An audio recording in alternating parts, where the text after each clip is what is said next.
Was that the first like rule or the first like you said like listening? It sounds like teaching people to listen. Like I forget what some of the words you use when you're giving that instruction. Yeah, I'll tell you what. Yeah, Now too. yeah. I don't know why nobody else teaches this, Mark. I can't understand. Yeah.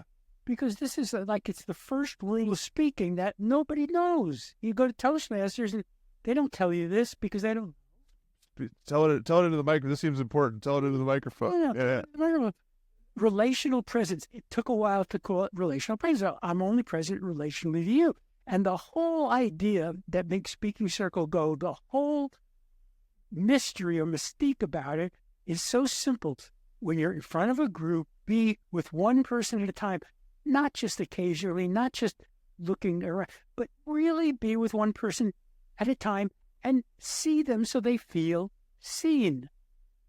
Now, what does it mean? It's not just eye contact. I don't use the word eye contact. It's like eye service. It's what kind of language can I use here? Is there any restriction? No, there's no restriction. Eye contact is bullshit because that's like a technique of no, I need to really see you so you feel seen. Now you can say, how can I see you so you feel seen and still be able to keep up your content?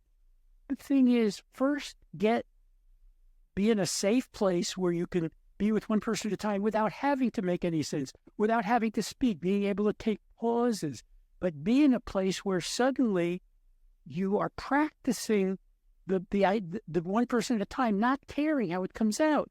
And as you start to learn, you go from one person to another, and lo and behold, you start to not have to think.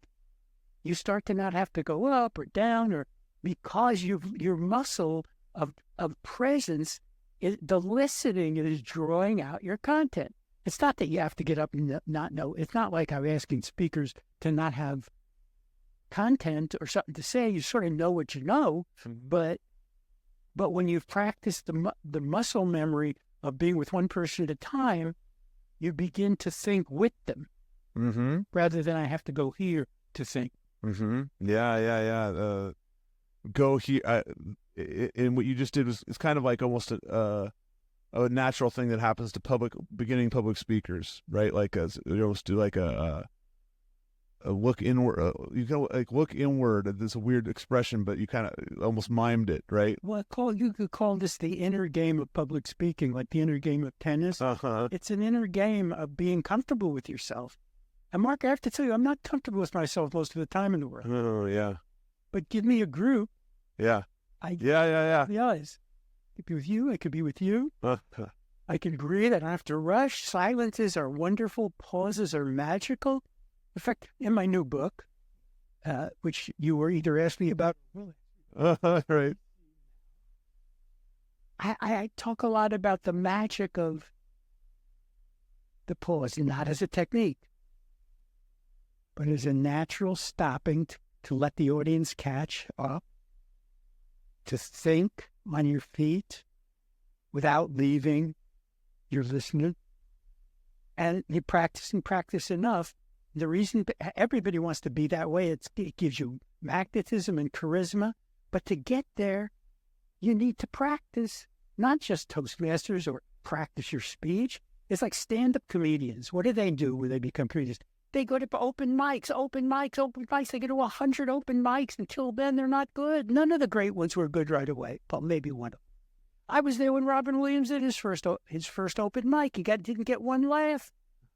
He didn't know about breaking the third wall. He was a trained actor. Really? He was. Really? I figured he was. I imagined he would have started with comedy. I write about this in my book. His first time he didn't get any laughs because he was doing theater. Doesn't work in comedy, but he's a quick learner. He's coach. He didn't even have to be coached. Second time up, same material. He broke the third wall, and it turned out to be his strength.